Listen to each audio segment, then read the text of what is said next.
नमस्कार, 4 PM में आपका स्वागत है। मैं हूं आपके साथ सिमरन। आइए शुरू करते हैं दिन भर की बड़ी खबरें, लेकिन उससे पहले एक नजर आज की हेडलाइंस पर।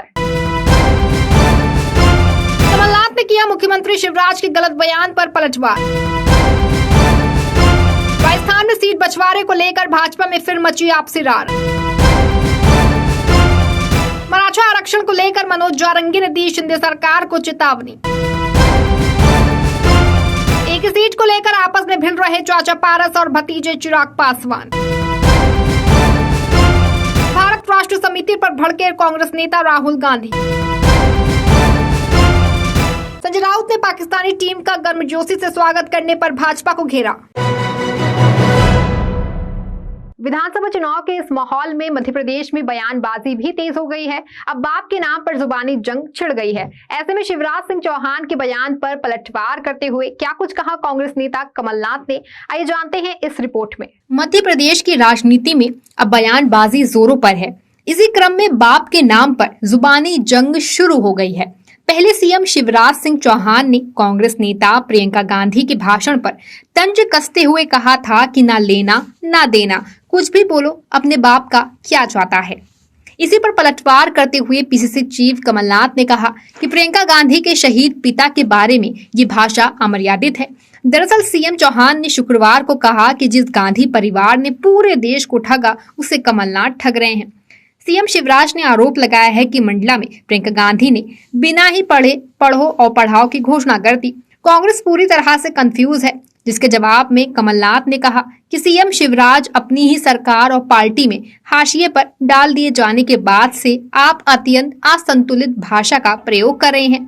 आज आपने सारी मर्यादाओं को तोड़ते हुए कह दिया कि गांधी परिवार ने देश को ठगा है, उनके बाप का क्या जाता है। जिन प्रियंका गांधी के पिता के बारे में आप इस भाषा का प्रयोग कर रहे हैं, वो भारत रत्न स्वर्गीय राजीव गांधी मातृभूमि के लिए शहीद हुए थे। कमलनाथ ने कहा कि प्रियंका गांधी की दादी इंदिरा गांधी ने देश की एकता अखंडता के लिए अपना लहू भारत माता को समर्पित कर दिया था। आपकी झूठ फरेब की राजनीति आपको मुबारक हो। मुझे और पूरे हिंदुस्तान को गांधी परिवार पर गर्व है, क्योंकि गांधी देश के लिए जीना और मरना जानते हैं। एक बात और कि कांग्रेस झूठी घोषणाएं नहीं करती, हम तो उसी सनातन वाक्य पर चलते हैं, प्राण जाए पर वचन न जाए। गौरतलब है कि इस चुनावी माहौल में भाजपा की बौखलाहट साफ देखने को मिल रही है। तभी मुख्यमंत्री शिवराज सिंह चौहान इस तरह की असंतुलित भाषा का इस्तेमाल कर रहे हैं, जिसे लेकर के विपक्ष हमलावर है। इतना ही नहीं, ऐसे भी संकेत आ रहे हैं कि भाजपा में टिकट बंटवारे को लेकर के पार्टी के अंदर ही मची लड़ाई का सीधा फायदा कांग्रेस को पहुंचेगा। राजस्थान में विधानसभा चुनाव की तारीखों का ऐलान होते ही सारी पार्टियां सक्रिय हो गई हैं। इसी बीच टिकट बंटवारे को लेकर के पार्टी के अंदर ही विरोध भी मच गया है। दरअसल भाजपा ने जैसे ही वैर और नगर के उम्मीदवारों के नाम घोषित किए, वैसे ही पार्टी में विरोध शुरू हो गया है। क्या है पूरा मामला, देखिए इस रिपोर्ट में। चुनावी डंका बजते ही भाजपा में आपसी रार शुरू हो गई है। भारतीय जनता पार्टी ने भरतपुर और डीग जिले में एक विधानसभा पर अपना प्रत्याशी घोषित कर दिया है। भरतपुर जिले की वैर विधानसभा व बीजेपी ने पूर्व सांसद बहादुर कोली को अपना प्रत्याशी घोषित किया है। डीग जिले की नगर विधानसभा सीट पर बीजेपी ने अपना प्रत्याशी जवाहर सिंह बेढम को बनाया है। नगर विधानसभा सीट से 2 बार रही बीजेपी विधायक अनीता सिंह और बीजेपी किसान मोर्चा के प्रदेश प्रवक्ता नेम सिंह फौजदार जवाहर सिंह बेढम का विरोध कर रहे हैं। दोनों ने ही नगर विधानसभा से चुनाव लड़ने की घोषणा कर दी है। नगर विधानसभा सीट पर विरोध को देखते हुए बीजेपी की मुश्किल और भी कड़ी हो गई है। वैर विधानसभा सीट पर बीजेपी ने बहादुर कोली को अपना प्रत्याशी बनाया है। बहादुर कोली 2 बार बीजेपी से सांसद और 2 बार विधायक का चुनाव जीत चुके हैं, लेकिन इस बार बहादुर कोली का भी वैर में विरोध शुरू हो गया है। भारतीय जनता पार्टी की कार्यकर्ता कोमल महावर ने बहादुर कोली का विरोध करते हुए निर्दलीय चुनाव लड़ने की घोषणा की है। कि राजस्थान विधानसभा चुनाव में भाजपा में टिकट बंटवारे को लेकर मची आपसी लड़ाई बढ़ती ही जा रही है, जो कि चुनाव के लिए अच्छे संकेत तो बिल्कुल भी नहीं है। ऐसे में अगर भाजपा ऐसे ही टिकट को लेकर लड़ती रही तो ये देखकर जनता कहीं अपना रुख न बदल ले और भाजपा को इसका खामियाजा भुगतना पड़ सकता है। पिछले कुछ महीनों से चल रहे मराठा आंदोलन ने एक बार फिर से तेजी पकड़ ली है।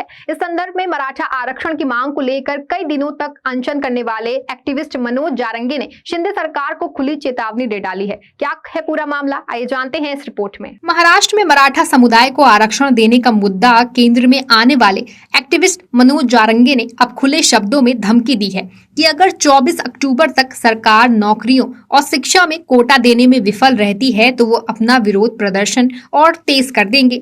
जालना जिले के अंतरवाली सराठी गांव में जुटी भारी भीड़ को संबोधित करते हुए जारंगी ने कहा कि 24 अक्टूबर के बाद या तो मेरी शव यात्रा निकलेगी या समुदाय की जीत का जश्न मनेगा। बता दें कि जारंगी पहले अन्य पिछड़ा वर्ग श्रेणी के तहत मराठा समुदाय को आरक्षण देने की मांग को लेकर गांव में भूख हड़ताल पर थे। उन्होंने सीएम एकनाथ शिंदे द्वारा उनसे मुलाकात करने और उनकी मांग पूरी करने का आश्वासन देने के बाद 14 सितंबर को 17वें दिन अपना अनशन समाप्त कर दिया था। जारंगी ने मराठा समुदाय के लिए आरक्षण लागू करने के वास्ते कदम उठाने के लिए शिंदे सरकार को 40 दिन की समय सीमा दी थी। गौरतलब है कि महाराष्ट्र में पहले से ही सरकार में आपसी नाराजगी चल रही है और अब ऐसे में मनोज जारंगी की इस चेतावनी के बाद भाजपा गठबंधन वाली शिंदे सरकार की मुश्किलें और भी बढ़ती जा रही हैं। अब देखना ये होगा कि आने वाले 24 अक्टूबर तक शिंदे सरकार इस मराठा समुदाय के आरक्षण मामले में कैसे निपटती है। लोकसभा चुनाव में अभी थोड़ा वक्त बचा है, लेकिन बिहार की राजनीति में लोकसभा चुनाव को लेकर अभी से ही बयानबाजी चल रही है। एक ही सीट को लेकर के चाचा पारस और भतीजे चिराग पासवान आपस में ही भिड़ गए हैं। पूरा मामला जानिए इस रिपोर्ट में। बिहार में हाजीपुर सीट को लेकर चाचा भतीजे के बीच जुबानी जंग तेज हो गई है। एक सीट पर पशुपति पारस लोजपा प्रमुख और चिराग पासवान लोजपा रामविलास दोनों अपनी अपनी दावेदारी ठोक रहे हैं। केंद्रीय मंत्री पशुपति पारस ने एक बार फिर से इस सीट को लेकर के प्रतिक्रिया दी। भतीजे चिराग पासवान पर नाराजगी जताते हुए पारस ने कहा कि बिहार में 40 के 40 सीट पर भी अगर चिराग पासवान लड़ जाए तो कोई दिक्कत नहीं है। उन्होंने कहा कि जब एनडीए में तुम हो तो गठबंधन का जो फैसला होगा उसको मानो, नहीं तो 40 सीट पर लड़ जाओगे। अगर हाजीपुर में अपनी मां को लड़ाओगे तो हम भी जुमलई से किसी और को लड़ा देंगे, चिराग पासवान के ही परिवार से किसी को लड़ा देंगे। दरअसल अभी कुछ दिन पहले ही चिराग पासवान ने कहा था कि हाजीपुर लोकसभा सीट से 24 में अगर उनकी मां लड़ती हैं तो उनकी राहें आसान हो जाएंगी। चिराग पासवान के इस बयान के बाद हाजीपुर सीट को लेकर सियासत काफी ज्यादा गर्मा गई थी। चिराग के इस बयान पर उनके चाचा ने अपना पत्ता अब खोल दिया है। गौरतलब है कि अगर पशुपति पारस और चिराग पासवान आपस में ही एक सीट को लेकर लड़ते रहे तो इंडिया गठबंधन पर भी इसका असर पड़ सकता है। ऐसे में देखना ये होगा कि चाचा भतीजे की आपसी लड़ाई अब कौन सा रुख अपनाती है। कांग्रेस ने तेलंगाना की बीआरएस सरकार पर निशाना साधा है। तेलंगाना राज्य में 23 साल की एक महिला द्वारा आत्महत्या करने को लेकर के राहुल गांधी ने आरोप लगाया है कि ये आत्महत्या नहीं है बल्कि युवाओं के सपनों की हत्या है।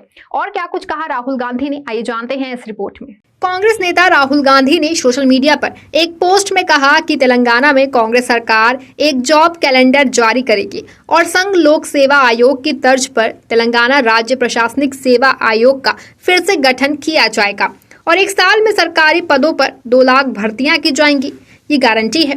राहुल गांधी ने आगे लिखा है कि ये आत्महत्या नहीं है बल्कि ये सपनों, उम्मीदों और युवाओं की आकांक्षाओं की मौत है।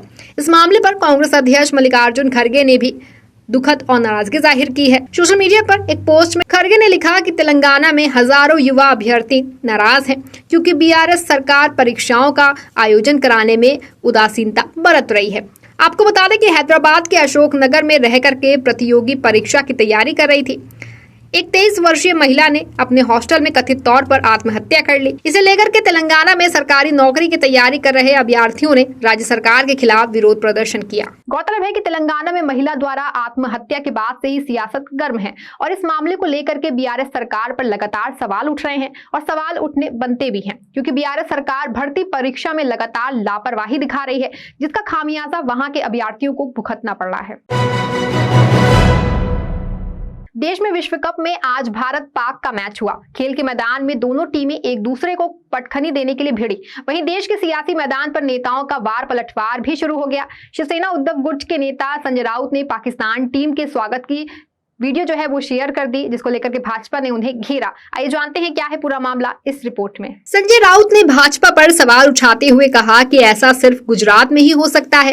राउत ने बाल ठाकरे का जिक्र करते हुए कहा कि दिवंगत राजनेता ने पाकिस्तान टीम को रोक दिया था क्योंकि हमारे सैनिकों कश्मीरी पंडितों की हत्या हो रही थी, पर आज क्या हो रहा है ये सब सामने है। उन्होंने कहा कि अगर ऐसा किसी अन्य राज्य में होता तो पार्टी हल्ला मचा देती। उन्होंने कहा कि पाकिस्तान टीम का गुजरात में आकर भव्य स्वागत हो सकता है। ऐसा देश में सिर्फ गुजरात में ही हो सकता है। अगर किसी दूसरे राज्य में ऐसा होता तो बीजेपी के लोग हंगामा मचा देते। भाजपा हमें सिखाने की कोशिश करती है, लेकिन अब वे इसके लिए जिम्मेदार हैं। शिवसेना के संस्थापक बाल ठाकरे का जिक्र करते हुए राउत ने कहा कि दिवंगत राजनेता ने पाकिस्तान टीम को महाराष्ट्र में खेलने से रोक दिया था क्योंकि हमारे सैनिकों कश्मीरी पंडितों की हत्या हो रही थी।